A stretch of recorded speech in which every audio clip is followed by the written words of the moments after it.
Welcome to the channel, everybody. My name is Heather, and today we're going to be talking about how I edit my photos on On1. Now, what I can say about this program is it's the one I'm most familiar with, but it's not the only program I use. I also use Snapseed, which is really handy for phone pictures, and I use Photoshop CS 5.1.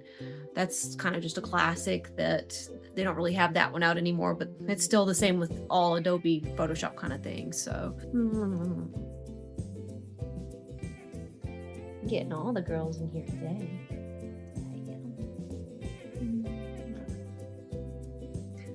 All right, so when I go to edit my photos, I try to do as little as possible. I'll try to clean up any noise and spots and things like that, and maybe add a little bit of color. But otherwise, I'm kind of going for a little bit more natural of a look. The most I might do to a photo is add some light and shadow and try to just focus it in on my subject. But otherwise, that's just about as far as I put it, so. All right, let me show you guys. So here, I'm gonna go ahead and start with this moss one. I took this picture up on top of a mountain and I really loved all the crazy colors going on here.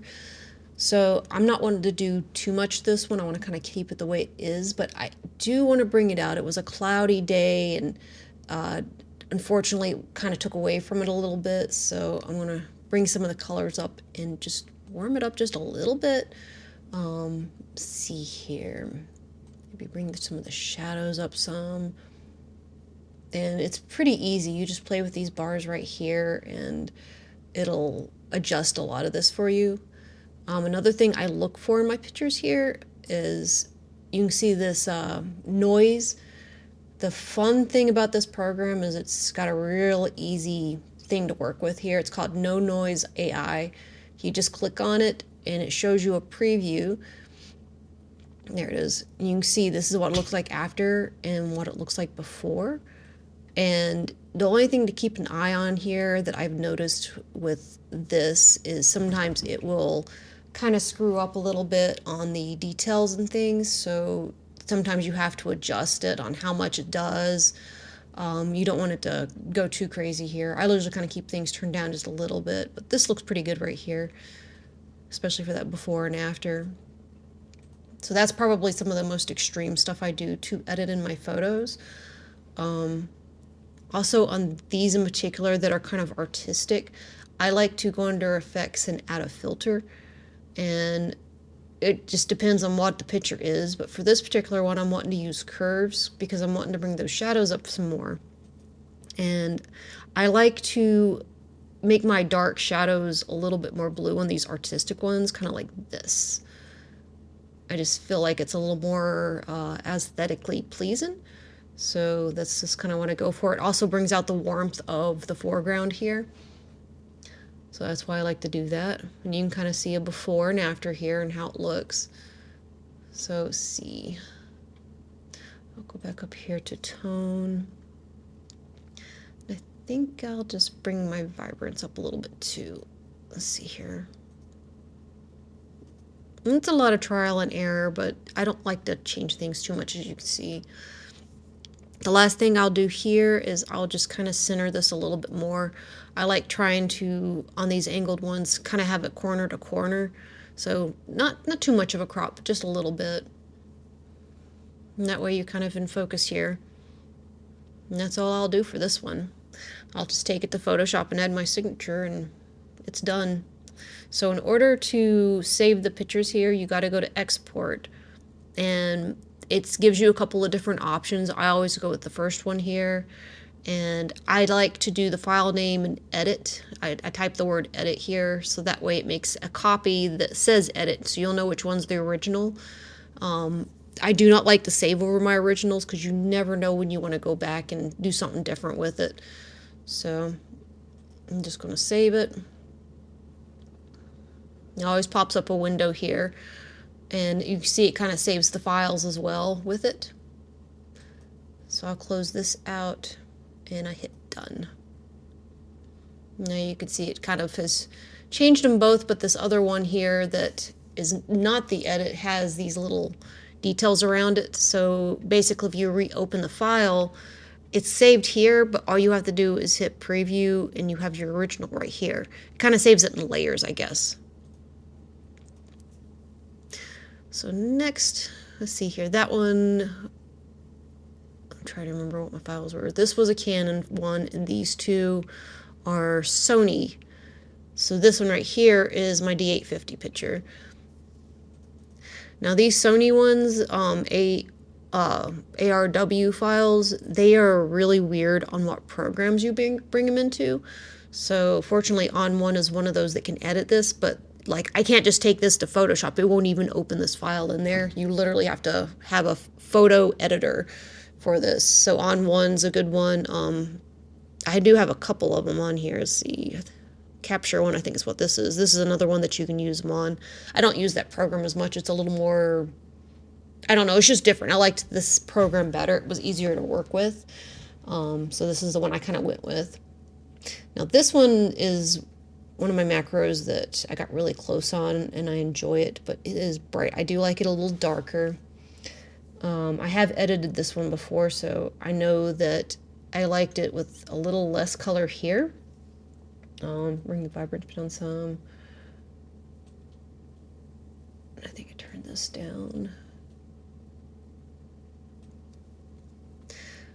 So that's some of the main stuff I did. And on this particular guy, I also did the curves thing.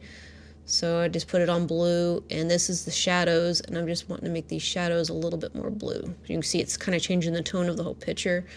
I really loved how that looked on this one. Kind of gave it a cool vintage kind of look that was really nice and pleasing to the eye.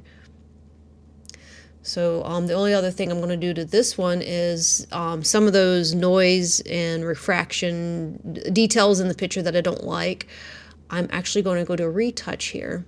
This is called Magic Eraser on some programs. It's they have a couple different names for it. That's the main one that I know it by.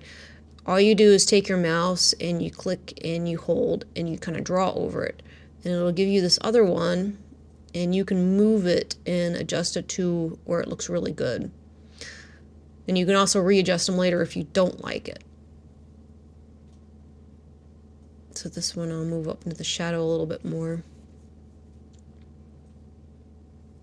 But this is some of the more extreme changes here that I'll do in my pictures to clean them up if I don't like them. See, I'll go down here and preview. So you can see that one's a little off, so I'll go back to the retouch.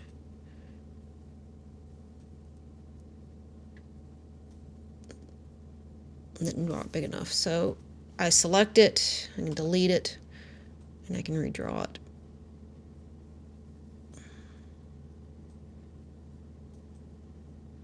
And click on the green one, move it to where it looks good. And I like that. That looks good. I think the only other thing I'll change is I'll actually get rid of this little wet spot, because I don't like how brownish it looks. That might be fine right there. Let me see. So here's what it looked like before, and here's what it looks like now.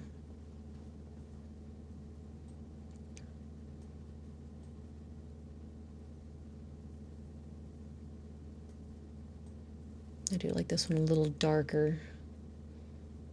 Just adds a nice effect to it.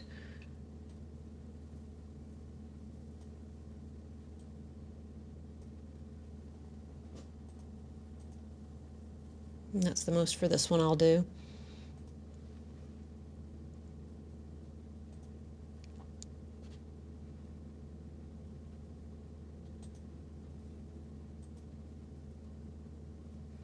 All right, here's my other Sony file I have. This is one of those that does not need very much done at all, if anything. I think all I'll do for it is just darken it a little bit to make that feather pop out. I took this at a lake in South Carolina, and I think it was actually off of a swan. They had a white and a black swan. I used to follow them around trying to get pictures of them all the time. It was at one of the universities down there.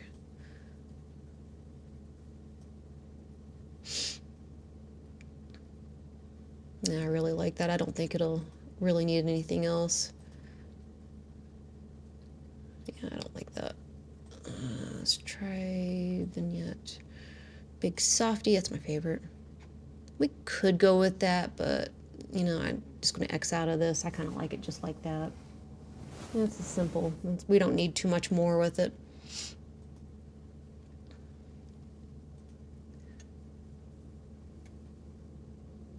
You can see these files take a minute. Close, done. All right, and this is my oldest file I have here. It's a Canon, excuse my cat, she's jumping around. So this one here was one that I had in a magazine. I've taken a couple of different pictures. This is a Hercules beetle. They were gentle giants. I really love these beetles. They're beautiful. The colors, the markings on the shell. The more moist it's been that year when they've been underneath the leaves, the more spots they get. But yeah, they're really, really cool. They don't bite or anything. But this guy was in a Caprice magazine in 2013, so he's kind of an old picture. But I actually edited this in Photoshop. So this is before I had this program for sure. But we're going to try to edit it here today just to give you an idea, because we're sticking with on one. So maybe a different time I can show you guys what it's like to edit in Photoshop, because even though I have a paid old version of Photoshop, it still works the same with the new versions. I've worked with them when I was working at the store. Great program. I wish they still allowed you to buy the program, but it is what it is there. I don't want to go too crazy. His eyes wasn't quite in focus in this one. I do think I have another one with them in focus, but I just grabbed this one for this example. So that looks pretty good there. I think for this one, I did have a vignette, but I also had it highlighted up here. The good news here, you can move these. You just go down here to fit the canvas, and you go to your canvas and you just hold with the mouse, and then you can move your vignette around. I think a lot of their effects are like that. They have some really amazing effects. So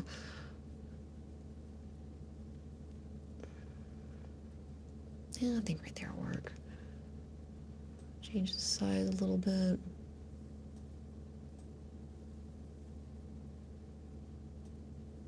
That'll do for now on that.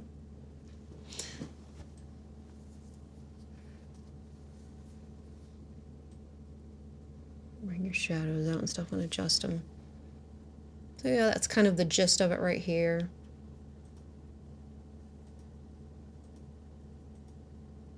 So you can kind of see this is pretty much it for this one. I just want to kind of pop my subject out a little bit, and I use the light and the shadow to bring focus to him. So that's the main thing that I enjoy with this one. Let's see, I'll check for, yeah, he's got some pixelation because he's an old picture and didn't have really high pixels. That, and I didn't know what I was doing back then, so I didn't have my settings proper.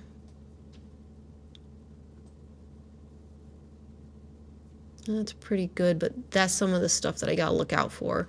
So this is too sharp, so we're gonna go over here and lower the enhanced details. You can kind of see it. You don't want them too much. You want them to be at least similar to the rest of the picture. We knock down the luminescence a little. No, it looks better a little up. Okay.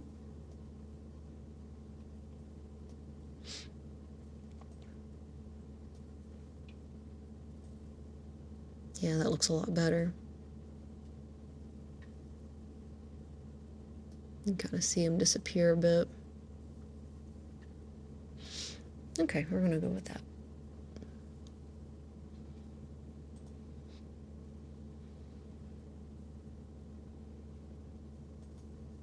And that's pretty much that for On One. It's a wonderful program. I think when I purchased this program, it was like $125. That's been a handful of years ago, and this is actually an upgraded model here. I think I had the 2000 and then got the 2022 update or something like that. It's been a bit. I can't remember exactly how it went.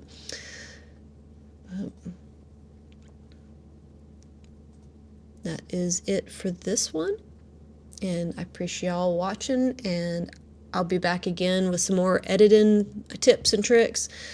This is pretty simple. Like I said, I don't do anything extreme. This program does a whole lot more. Like you see over here, it has a portraits. I've played with it once or twice. You can do everything from changing eye sizes to cleaning up the face in general. And you also have sky here. If you have a blank background and you want to add a more interesting, contrasty, cloudy sky, this has a good cloud template that you can move around in your sky. It's got all kinds of things. As you see here, the filters, it's got a bunch of different things. Blur, you can black and white, you can add grain, glow. I highly recommend this program. I'm not really sure how much it is these days, but it's called On1. You can see right here. Well, I'll talk to you guys again soon.